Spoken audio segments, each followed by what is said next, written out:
La moitié du temps, il fait nuit. Alors pour éviter toutes sortes de désagréments, pour se rassurer et peut-être même un peu pour montrer son progrès, l'être humain a inventé quelque chose de vraiment très pratique, la lumière artificielle. Le problème avec cette lumière, c'est qu'on l'utilise beaucoup trop et pas forcément de la meilleure des manières. Alors ça crée ce que l'on appelle la pollution lumineuse, qui a de graves conséquences sur l'environnement. Le grand avantage de la pollution lumineuse, c'est qu'elle est très simple à éviter. En réalité, il suffirait théoriquement d'éteindre la lumière. Bon, évidemment, c'est beaucoup plus compliqué que ça. Donc ce qu'on va faire, c'est comme il commence à déjà faire nuit, je vais aller voir Anne-Marie Ducroux. C'est la présidente de l'Association nationale pour la protection du ciel et environnement nocturne.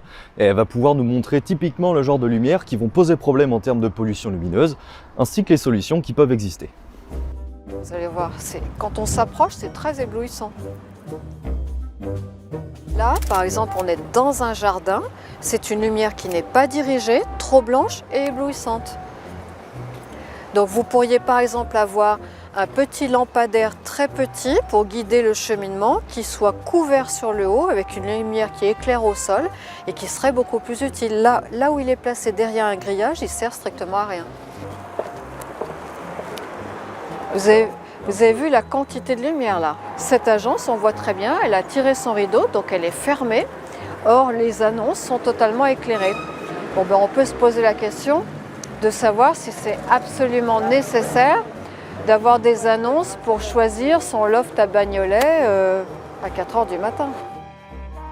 Quand vous réduisez la durée d'éclairement, c'est-à-dire en fait vous évitez d'éclairer quand c'est inutile, eh bien vous gagnez en euros, en kilowattheure et en réduction immédiate de pollution lumineuse. Donc c'est quand même un gain considérable. On sait même par expérience avérée dans plein de communes que nous suivons que quand on réduit la durée d'éclairement, on peut économiser de 25 à 75% de sa facture, ce qui est quand même considérable.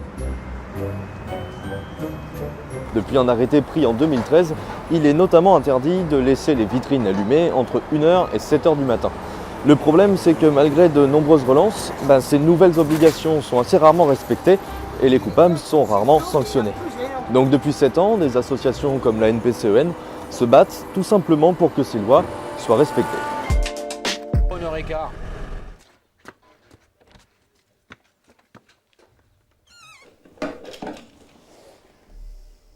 C'est sûr que tu auras...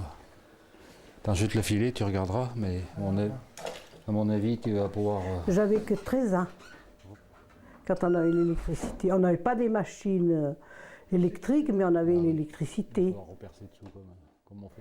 La première chose qu'on a eue, ça a été le fer à repasser chez nous. Oh, bien longtemps après, ça a été la machine à laver. C'est ce qui est le plus important, la machine à laver. C'est ce qui me ferait le plus mal de me passer de ma machine à laver maintenant. Parce que surtout que je suis âgée, alors vous savez qu'on allait laver à la rivière, c'était pas toujours marrant. Hein. Là, je nous gelais dans les doigts, dans les mains souvent. Hein. Ah ça y est, c'est terminé. On va ramasser l'échelle et puis c'est bon. On est remontant maintenant, pour vous réchauffer. On a un petit café, un truc comme ça alors. Hein. On se sent toujours bien, quand on rentre dans une maison pour dépanner ou n'importe, on se sent bien tout de suite dès qu'on rentre. Quoi. Ah, il y a toujours un moment convivial.